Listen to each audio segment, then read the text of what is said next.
Today I'm going to be trying out 4 Canon wide-angle zooms for landscapes, portraits and video. I'll be using the RF15-35, my personal lens, the RF14-35, as well as the EF16-35 2.8 Mark III and the EF16-35 f4 IS lens.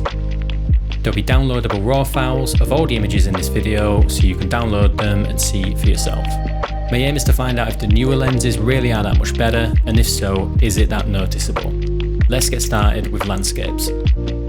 First of all, let's look at the RF lenses, comparing 15 to 14mm. Here's the 15-35 at its widest, which is already very wide, but now looking at the 14mm, you get a surprising amount more in the frame.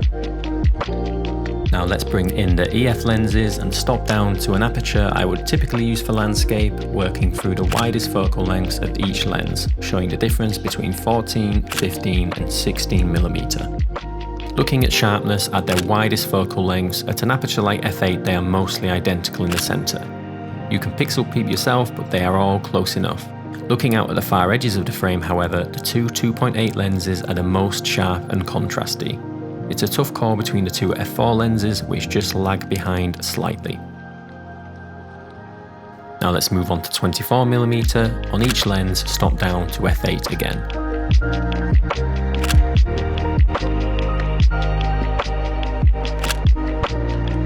Central sharpness again was pretty much indistinguishable between the lenses, but looking at the corners, the RF 2.8 lens looks just a little bit better than the EF 2.8 lens. The RF 14-35 is almost as sharp but just a touch less contrasty. 24mm seems to be a bit of a weak point for the 16-35 f4, where it just doesn't quite match up to the others. At 35mm f8, all the lenses performed very similarly. The sun was up at this point and I was shooting directly into it, and the EF 16-35 f4 was the only lens that flared significantly. But the RF 15-35 seemed to suffer the most from contrast loss here.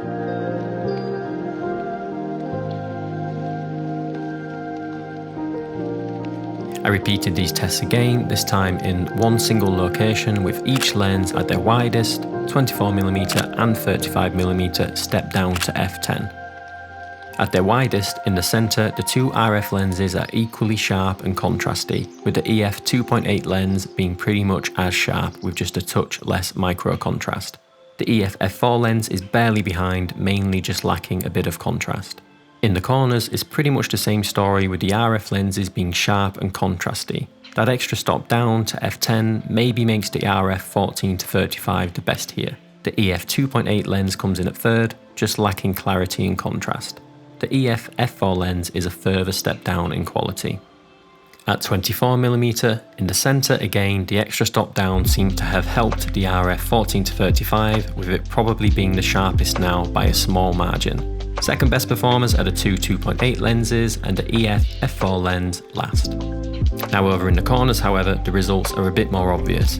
The RF 15-35 is clean and clear, closely followed by the EF 2.8 lens. The RF 14-35 is contrasty, but just not quite as sharp. As we know, 24mm is a weak point for the EF f4 lens, where the corners are smeared and hazy. All the lenses are great at 35mm in the centre at f10. Particularly, the old EF f4 lens seems to shine here, looking really sharp and contrasty. Over in the corners again, the results are all similar, with really only the RF 14-35 standing out as being slightly behind the rest. Now let's see how they all perform on the lower megapixel R6. I grabbed a quick shot of the lighthouse to test centre sharpness at 35mm f8.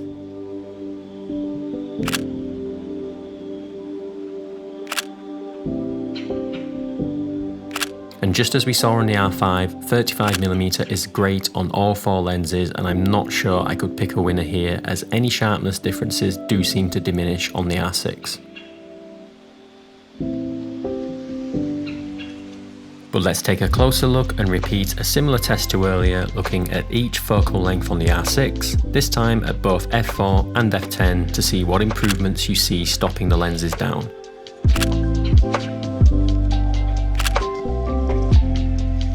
At their widest, in the centre, I just can't tell any meaningful differences. They all look good at all focal lengths. In the corners though, the EF 2.8 lens looks the best at f4, with the RF 15-35 and the RF 14-35 looking similar. The EF f4 lens is the noticeably softer lens. Dropping down to f8, the 15-35 takes the lead now, with the rest matching up nicely with both the f4 lenses lagging behind slightly. At 24mm f4, the 15-35 is the best, looking really clean. The EF 2.8 lens looks almost as good, but considering the 14-35 is wide open, it is impressive how close it gets to the faster lenses. Again, at 24mm, the EF f4 lens is behind considerably. At f8, despite all lenses seeing some improvement, the results are pretty much the same. And at 35mm at both f4 and f8, there's no major differences between the lenses, all looking sharp and contrasty. I was interested to see if the older lenses relied less on digital corrections compared to the newer RF lenses. Let's take a look. The two 2.8 lenses are very similar, with the EF lens having just a little less vignetting. No major differences between the two, which is good to see from the RF lens. The RF f4 lens needs a lot more help than the older lens though. The 14-35 has considerable mechanical vignetting, which is only corrected by chopping off some of the outer frame. Removing this area means the quality doesn't suffer too much in the corners once corrected, and the EF f4 lens is actually very well corrected in comparison. So before we move on to portraits, let me know down in the comments which of these lenses wins out for you for landscapes. For me, the RF 15-35 seemed to be the very slight winner in terms of pure image quality, but we'll talk more in depth about all the results at the end of the video. So now on to portraits. We'll take a look at each lens and see how they perform in terms of wide open sharpness. We're also going to compare 2.8 to f4 to see the differences when it comes to background separation. Starting with a portrait at 35mm wide open on each lens, the results look good on all lenses. If you keep an eye on the benches in the background, you can see they are considerably more blurry on the 2.8 lenses.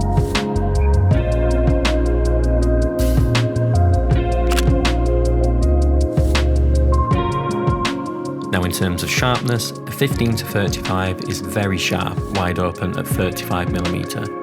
The EF 2.8 lens is right up there with it though, along with the 14-35. The EF f4 lens is a bit hazy compared to the others, but I do think it has a nicer, smoother bokeh than the RF f4 lens because of this.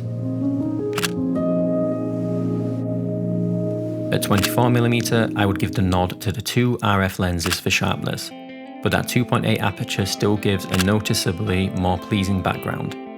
The EF f4 lens is the worst of the bunch in terms of sharpness, unfortunately.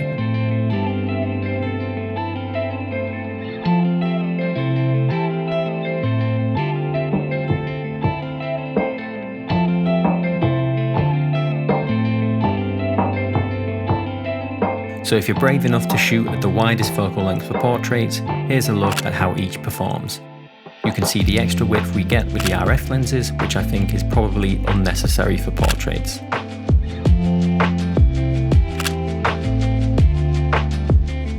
They're all very sharp here, with only the EF f4 being noticeably less sharp.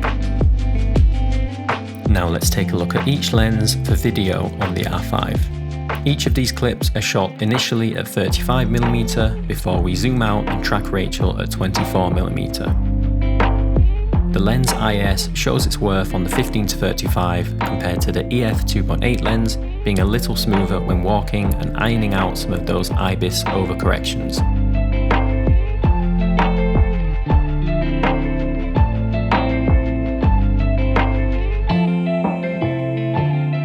In terms of background separation in video, I don't see a huge difference between the 2.8 and f4 lenses.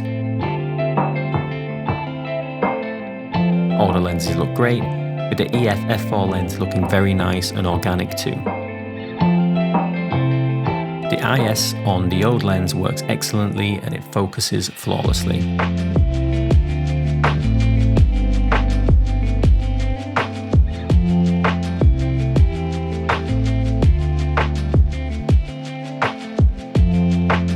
Now let's see the widest focal lengths, where we see that dreaded Canon corner wobble. It's rare I would shoot this wide, but all the lenses do look great.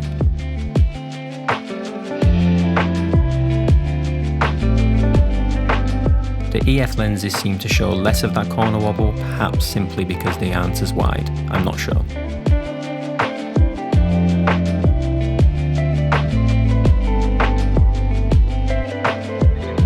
Finally, let's take a look at the two 2.8 lenses on the Canon C70 to see how much of an advantage the addition of lens IS is for a camera without IBIS. As expected, the 15-35 does look a little smoother when walking, but I was mostly surprised how close they are. The 16-35 certainly doesn't look bad considering there's no IS being used here at all. The EF lenses are an amazing option for the C70 considering their compatibility with the speed booster too. Now before we discuss the results, let's talk about handling. The two 2.8 lenses are very similar in size and weight. The RF version feels more solid to me, but their body designs are very similar other than that extra switch for IS on the RF lens. The RF versions zoom externally where the EF versions do not. The two f4 lenses are similar in weight, with the RF version being slightly lighter but quite a bit smaller. They share the same switches on the body too.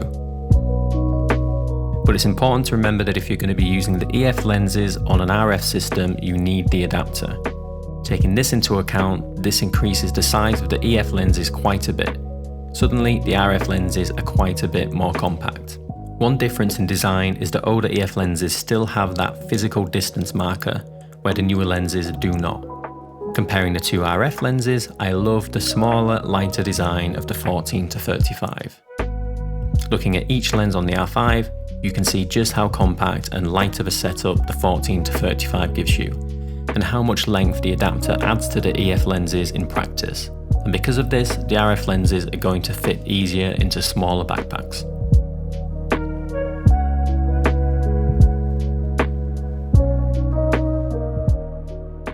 So let's talk over the results, starting with portraits. So if you plan to shoot portraits regularly with a lens like this, then I think one of the 2.8 options is the way to go, just for that little boost in background separation you get. I think the EF 2.8 lens is the best value option here, as it pretty much keeps up with the 15-35 in terms of wide open sharpness. The RF 14-35 is just as sharp wide open, but you will be losing out on that little bit of background blur as well as that extra stop of light. For video on a body with IBIS, I don't think you can go wrong with any of these options.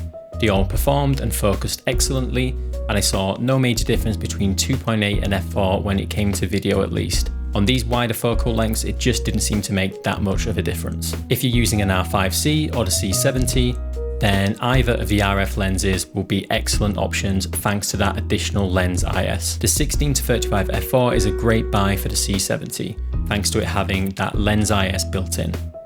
And thanks to it being a low-cost lens, the money you save can go towards a speed booster to give you that full frame look and extra light. Now onto which of these lenses I would personally recommend when it comes to landscape photography. As I said earlier, if we get really picky, then I would probably say the RF 15-35 is the best lens in terms of pure image quality and sharpness. At certain focal lengths or apertures, other lenses would pull ahead, but you could usually find the RF 15-35 either first or second in all of my tests at various focal lengths and apertures. Let's not forget for landscapes, you're typically stopping your lens down quite a bit, and at that point, in practice, all of these lenses are seriously close in terms of image quality. And if you're okay living with that adapter, then the EF versions get you 90-95% of the way there in terms of image quality against the RF lenses, for a fraction of the price with no major downsides. I did come away from this test loving the RF 14-35 though. I didn't expect it, as I thought its heavy reliance on digital image correction would probably bother me, but in reality the results looked consistently great despite them. And it was a joy to use on the R5 thanks to its lightweight and small footprint. So there is a link down in the description to all the raw files from the video, as well as on both the R5 and R6. I did shoot at other various focal lengths and apertures that aren't shown in the video, so you can download them, take a look and pixel peep to your heart's content. They're completely free, but I would just ask if you could like the video and subscribe to the channel, that would really help. So please let me know down in the comments. I'd be interested to hear which of these lenses you would go for, or perhaps which one you already own. Thanks again for watching as always. I really hope this video helped. Let me know what you thought, and I will see you in the next one.